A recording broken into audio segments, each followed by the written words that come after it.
guys. So today we're going to talk about relationships, okay?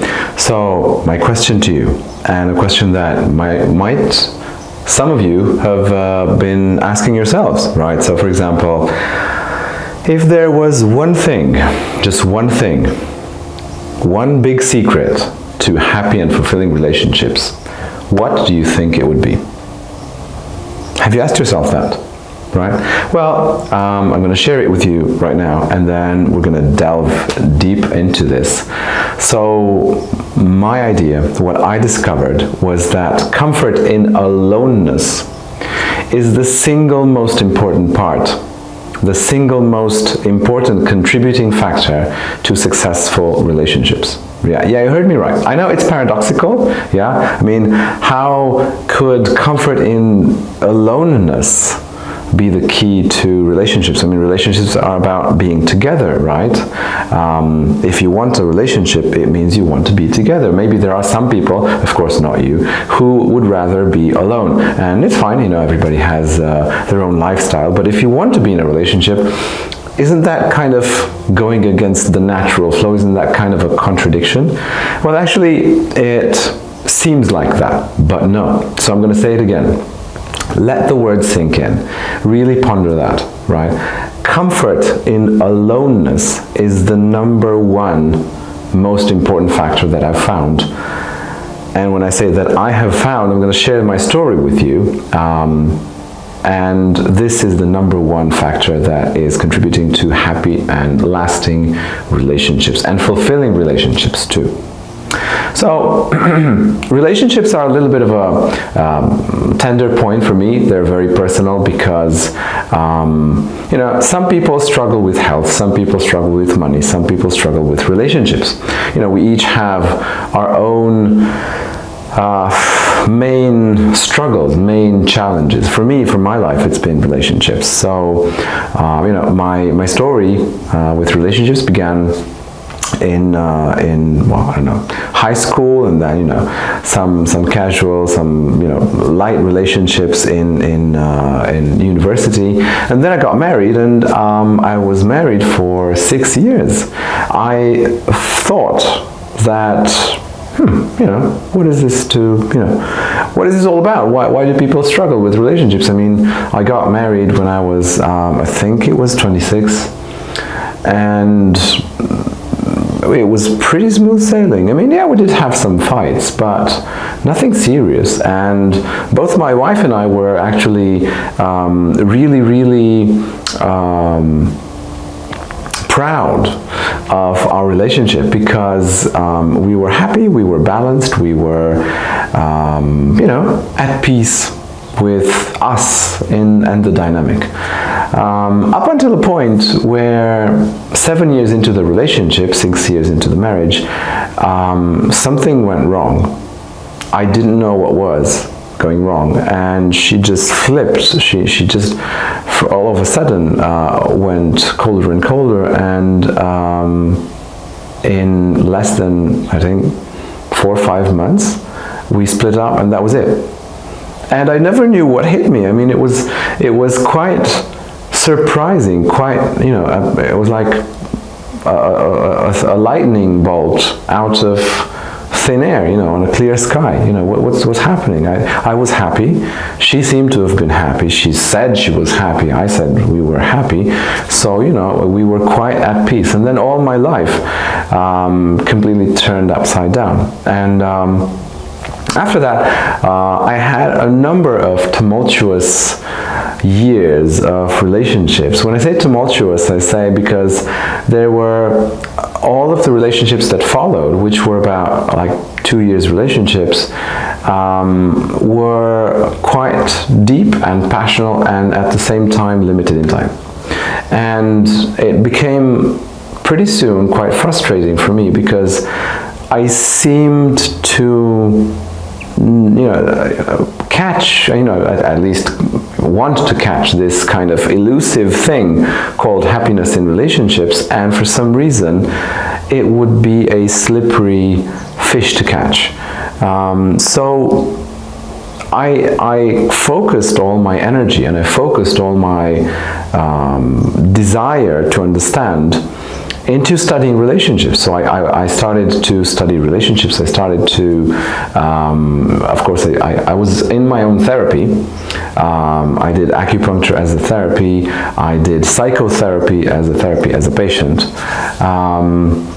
I did marriage counseling as a therapy, right? So in some of the couples that I was, we went to couples therapy, and I gained a lot of understanding, a lot of knowledge, a lot of stuff, and I could feel that every relationship, even though, you know, it was frustrating for me that they kind of all ended and, you know, another one began, and, you know, it was a very nice stop, you know, I start another one, blah, blah, blah, and so on and so forth. So it kind of frustrating and saddening and a little bit depressing, but, you know, I moved on. What I found was that there were periods of time in which maybe a year and a half would pass between relationships, and I found that period to be quite difficult. Maybe you know what I mean. Maybe you've struggled with this. Maybe you are struggling with this, right? And I found that it was very difficult for me to accept aloneness. But what could I do? I mean, you know, the good thing that actually therapy had started doing with me is that I raised my standards, right? So it's not that during 1 year or 1 year and a half in which I wouldn't be in a relationship, I would be, I don't know, not having opportunities regarding relationships, but I saw the fact that those relationships, should I enter into them, would have been a failure from start. So I didn't know, I didn't want to go into such a dynamic. So I'd rather be alone. And of course, being alone by choice was something of a difficult choice. I mean, I didn't want to be alone, but I knew that being alone was actually a better choice than being in the wrong kind of relationship. And again and again and again and again, I found myself alone and lonely, and loneliness. I actually wrote in a blog post many years ago a poem regarding dinner with loneliness, right? It was so usual for me to feel alone, so usual for me to feel lonely, to yearn for a relationship, to yearn for a kind of a relationship dynamic that I could describe in the minutest of details how I would have wanted it to be, how I could see it to be, and yet to not have that. Right? And it was very frustrating and saddening. And I wrote a poem about dinner with aloneness, because I was lonely so often, so much time, that it was like my best friend. Oh, hello, loneliness. Yes, nice, right? But then something gradually happened. Gradually. I started to see that actually my discomfort with loneliness decreased. And of course, yes, I did yearn, I continued to yearn for a relationship, but my yearning diminished. Not because I wanted the relationship less, but because the place I was seeking the relationship from changed. Now, what changed? It was not just waiting for it to disappear. During all this time, I was doing therapy. I was in therapy myself, right? So I was actively involved in working out my loneliness, because I knew enough about therapy. I'm a therapist. I knew enough to understand that only part of the loneliness was actually normal. When I say normal, I mean, you know, in the human normal. We are social beings. We are beings that socially are used to being in couples, right? So it's normal for us to yearn for something like that. But when do you draw the line? When can you say that, you know, this is normal, and then this from this line on, where do we draw the line in the sand?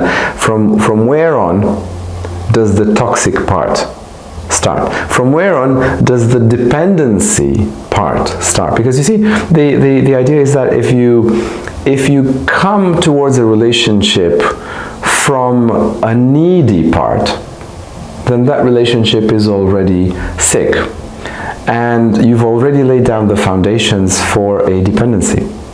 And that's not going to end well. That's not going to end well no matter what happens. Sooner or later, there's going to be arguments. Sooner or later, there's going to be fights. Sooner or later, there's going to be a lot of toxicity and conflict and a lot of turmoil, because, you know what, guys? What I found out was that it's not like society describes to us how things should be in a way that actually works. How does society describe love to us? Oh, you will meet your half. Oh, okay, so it's like half a heart and another half of heart. Oh, we put them together and we have a nice whole heart.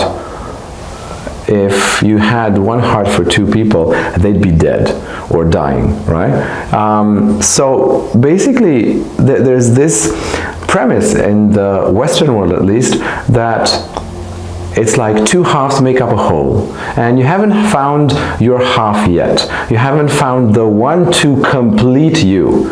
What a load of bullshit. Nobody should complete you. There's no such thing as one partner giving 50% and another partner giving another 50%. This is a misconception. The mathematics of love is not addition.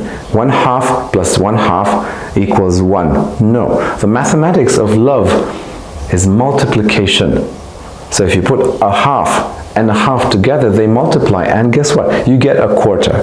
Right? So the worst kind of loneliness is loneliness when you're in a relationship. Theoretically, technically speaking, you're not alone. What happens practically? And I've seen this, and I've been in this dynamic.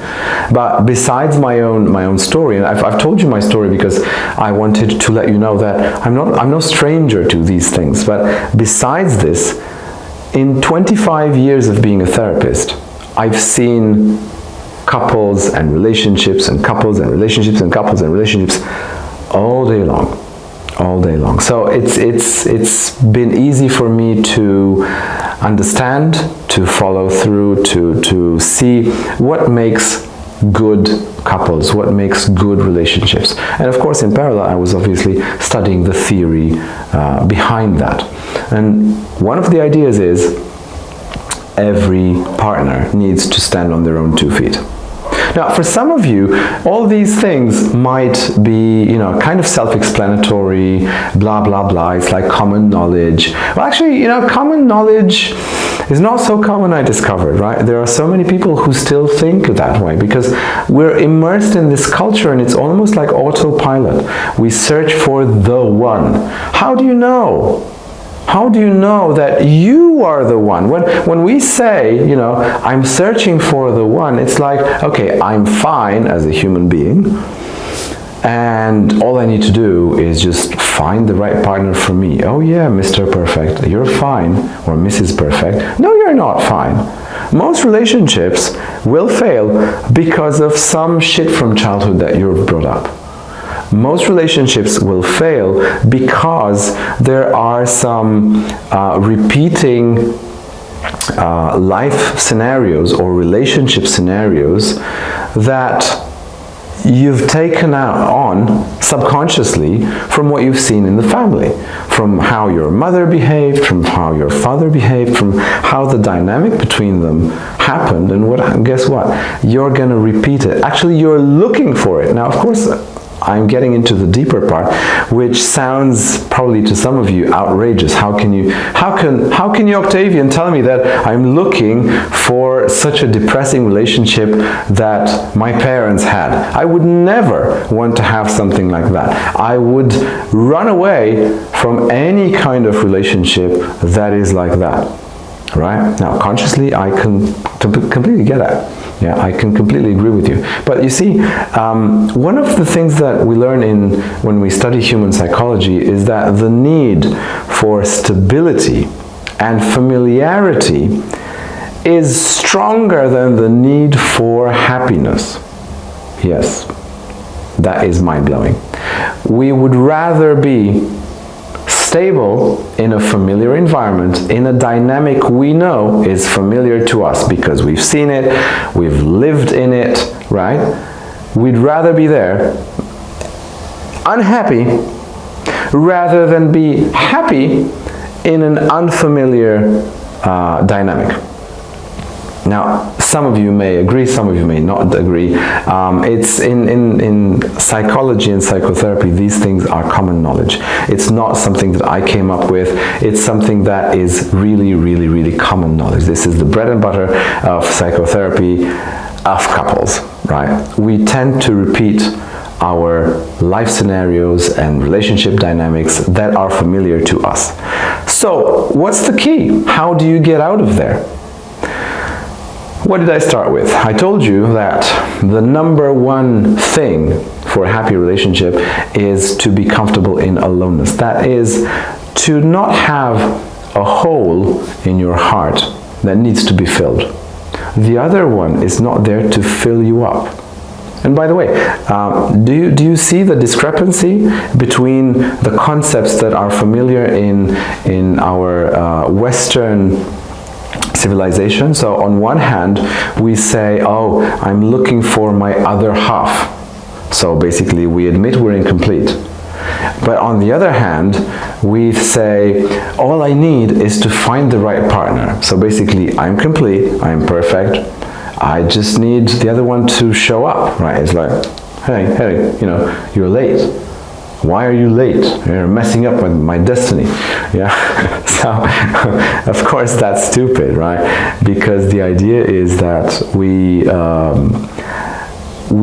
get into the relationships that resonate with us, right? So if there's something wrong with the relationship dynamic that we're in, we shouldn't be looking at the other. At least we shouldn't be looking at the other to blame him or her. We should be looking at the other as a mirror to see where we are, right? Because if we are in this relationship and it's a longer term relationship, then that means that there is sufficient resonance between us and the other person. And maybe we're very subjective when it comes to us, but maybe we like to think that we see the other one clearer. Well, guess what? What you see in the other one is actually a reflection of yourself, right? So everything that you see in the other person is a reflection of yourself, of your wounds, of your vulnerabilities, of your imperfections, right? It's not so much about them. As a saying goes, you know, when we look at the world, we don't see the world as the world is. We see the world as we are, right? What we perceive from the world, what we perceive from a relationship, what we perceive when we look at another person is not so much about the world or about the other person, it's about us. It says much more about the glasses, the perceptions that we look through rather than that person or the world, right? There's a proverb, I can't remember from which culture, something Oriental, I think, and it goes like this.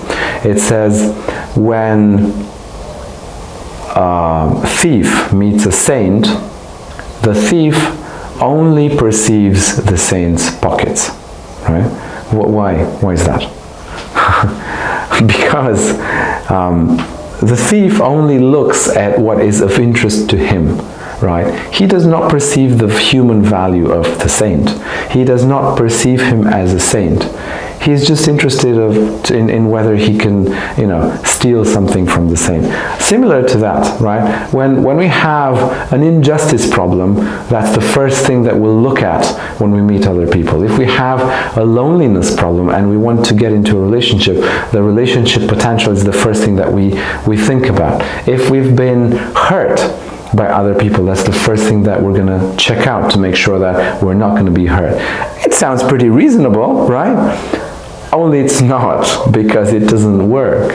It doesn't actually work. It's the more you focus on avoiding something, the more likely it is that you'll actually meet with exactly that thing, because that's the focus of your energy. So anyway, there's a lot of stuff that we can talk about. But I also want to tell you what's helped me achieve better and more harmonious relationships. Acupuncture, the deep emotional and karmic acupuncture. And why? Why is that? When we look at the other person and we see them as a means to happiness for us, then it means that we want to cover up a hole, something lacking in us. That's never a good idea. So what we need to do is, again, as I said before, embrace our aloneness. Now, that's the concept. Now, I'm sure you've gotten the concept by now. But how about the practice, right? How does acupuncture understand this thing? How does it treat it? Can it treat it? Yeah, maybe some of you know about acupuncture only in the terms of, you know, it's like, maybe in just the terms of physical stuff. Oh, I have a back pain and it's going to settle that, or I have some joint pain, it's going to settle that, or I have some, I don't know, abdominal issues or menstrual problems or what have you. But the acupuncture part, the emotional part, goes much, much deeper than that. And the karmic part goes even much deeper than the emotional one, right? Now, how does that mix up with relationships? Well, the acupuncture part, the diagnosis, understands that our emotional nourishment, the thing that we yearn for, to be happy, to be fulfilled, is a kind of energy, right? And we can access that energy. Acupuncture works through activating different archetypes in us. Right. So usually, when we yearn for a relationship from a healthy perspective, how do we get to the healthy perspective? It means that we've had a childhood in which our mother was there for us, we felt enough love, we felt secure. Our father was there for us, we felt enough love, we felt we are good enough. So, security and validation in vast quantities, so that you reach that level, which is best described by the saying, you know, someone who has had enough to eat doesn't talk about food, right? So basically, if all you do is talk about food, then you don't have enough. If all you do is talk about relationships, then you're basically lonely. If you're lonely and lonely and lonely and lonely, you can't be fulfilled. You can't say at the same time that, oh, I'm a whole person, but I'm very lonely. It's a kind of a contradiction in terms, right? But that does not mean that a person who has had a happy childhood, I don't know who that is. And by the way, if you think you had a happy childhood, chances are you're in the top 20 most traumatized people. That's just something that any therapist will confirm, right? Because if even people who've had wonderful childhoods are aware of the imperfections that are human and are implied and are okay to be, right? If you think you've had a happy childhood, you're so emotionally numb that you think it's been happy, but actually it's most likely not been perfect, right? Anyway, so if you've had a happy childhood, you have all these resources, and then you will be fine on your own. It doesn't mean that you want to, you know, hide under a rock and you are avoiding relationships, or you don't want a relationship. You just don't want any relationship. You want a relationship that is at a certain standard. Now, what is that standard? Well, the standard for relationships that you have depends on your own inner level of emotional fulfillment, right? Your internal level of self-love. Let's call it self-love, okay? So if your self-love is here and your normal level should be here, right? You're lacking self-love. Guess what? Any relationship that will be just above this level for you will be enough, right? Will it be okay? No, it won't be okay. You can still very much complain about this kind of relationship, but hey, it's a little bit better than what you have on your own. So mathematically, it makes sense to stay in this relationship because on your own, you're even worse off, right? So what's the cure to toxic relationships? You need to to level up your level of self-love. That's the key.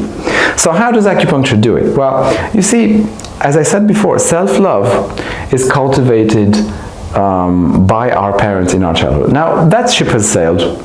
We can say goodbye to that. We can't turn back time, right? If you're watching this video, you're not a child. And if you're a child and you're watching this video, you won't understand anything about it anyway until you're grown up. By that time, your time will have passed because you can't do anything anyway. So anyway, let's assume that your time has passed. You're not a child anymore. You can't change your parents even if you were a child, even if things were happening right now in your childhood. You can't change them. They are who they are. But you become an adult and finally this present day comes and you're watching this video and you ask yourself, what can I do? So what can you do? The magic part that acupuncture accesses is the archetypes themselves. The archetype of the mother, the archetype of the father, the archetype of the family. These archetypes are not just some virtual concepts floating somewhere in our imagination. They are very real. They are very real and they have a correspondent energetic structure as they have corresponding neural links in our brain, right? So through that energetic structure, we can activate these archetypes. It's like flipping the switch to a light, right? And you turn on the light and it shines. Now, contrary to the switch idea, which is off or on, 0 or 1, this is much more a gradual activation. So what we do with emotional acupuncture is we activate these archetypes, we activate this self-love coming from the mother, coming from the father, self-esteem, self-worth, validation, and voila, guess what happens? Your inner level of resources rises, and guess what? With the inner level of your resources rising, your standard for relationships that you're willing to accept in your life is also going to grow. So that's the part that is fascinating. That's the healing part. That's also how you get out of toxic relationships and dynamics. Is it easy? No. I've just explained to you a concept, right? Now, things in concept are very easy. Things in practice are much more difficult. How does a rocket work? The concept is fundamentally extremely easy. It spits out gases at the bottom end, which propels it towards wherever it wants to go. Easy peasy, right? Can you build a rocket? No, you can't, right? So it's much more difficult in practice. Similarly here, right? Build up your level of internal resources and then things will be all right. Okay, conceptually very easy, very logical. All things which are very, great are easy at a concept level, but making them practically materialize, that's a whole different level. Right? So why am I saying that? Because if it sounds too easy to be true, it is. It'll take you to hell and back. Because when you experience the idea of love, of self-love, the idea of you being much more worthy of attention, of being seen, of having, I don't know, good vibes all around you, having the perfect relationship around you, it will really, really mess up your brain, right? Because it will create a contrast with everything that you've had.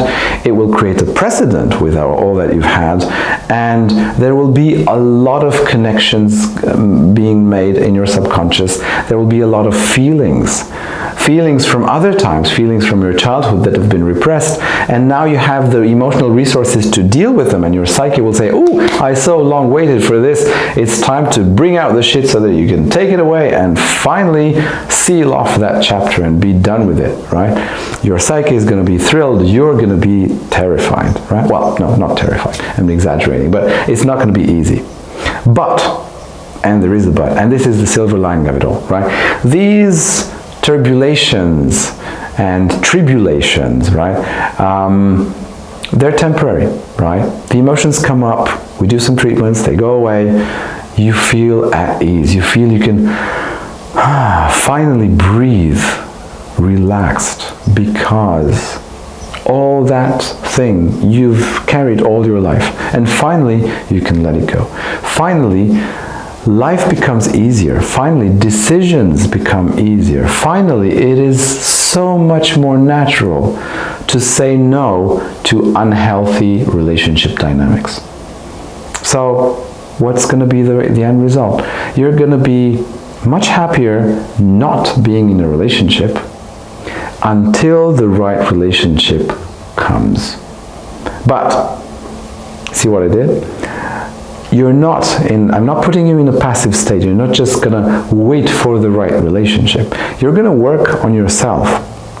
And you need to work on yourself if you want to first be that partner that you're looking for, right? Like in Gandhi's words, be the change you want to see in the world. It's very easy to get lost in that, shining knight perspective. Oh, I only just wait for her or for him, the right person, the perfect partner to come along. So what am I going to do? I'm just waiting here because everything, I've solved all of life. I'm just waiting here for him to come. Come on, Of course not. You're not going to do that. You're going to be very, very busy getting better at being the right partner. You focus on what you need to do. You focus on you being the right partner first. And once you've checked off that box, once you're a perfect human being, then you can complain to God, hey God, I've done all my homework, I've completed everything, I'm absolutely top 100% with self-love and everything else, and you're not sending anyone my way. Of course not, right? Of course I'm exaggerating, I'm joking, right? But that's not what's happening. In practice, what happens is that when you are changing, the whole universe around you changes.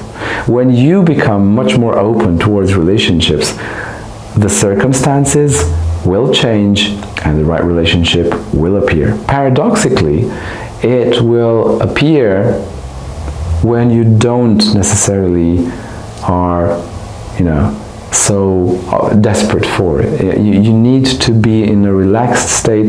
You need to be okay with it not being here for the moment. And I'm not saying it won't arrive until then. Relationships come and go.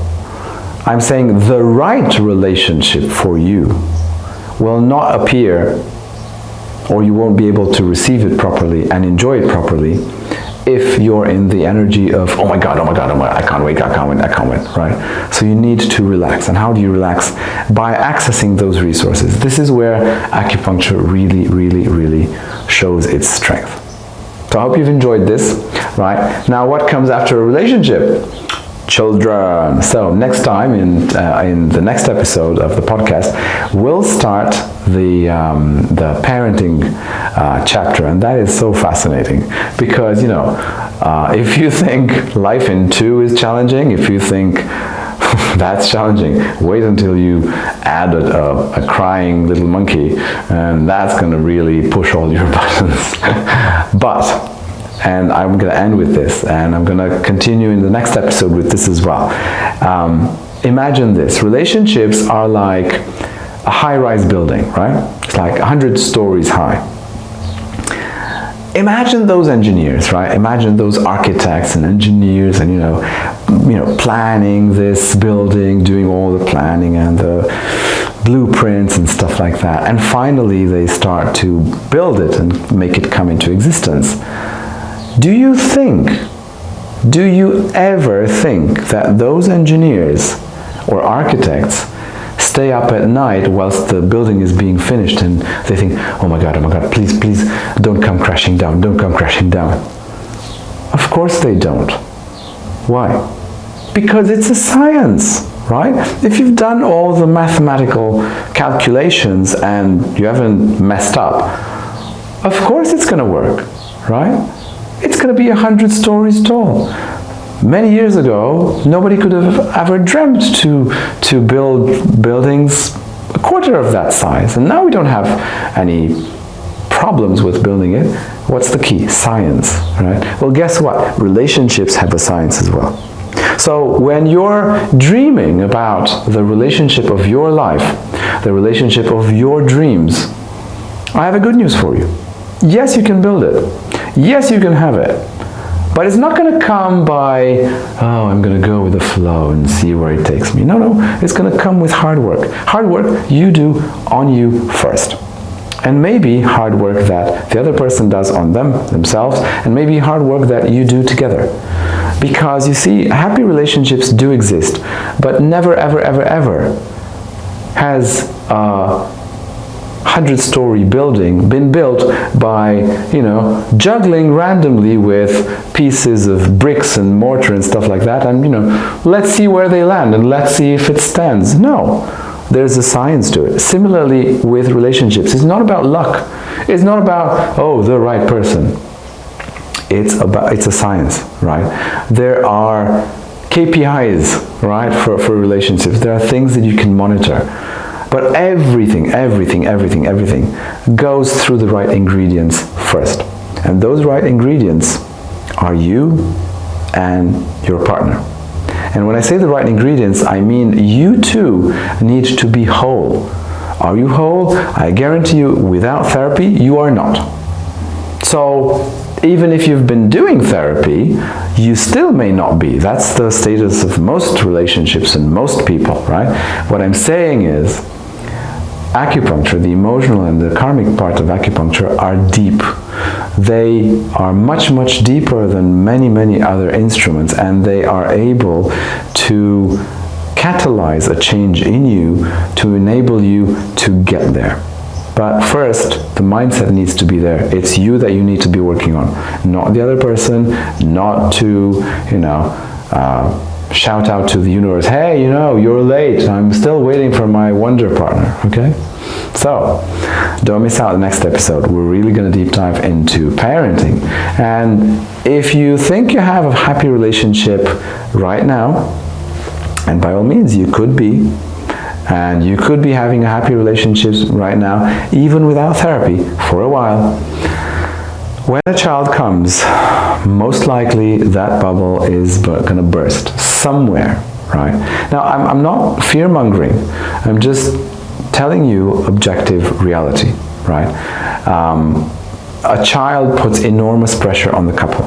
And again, just like in the relationship part, there are rules, and we're going to explore them.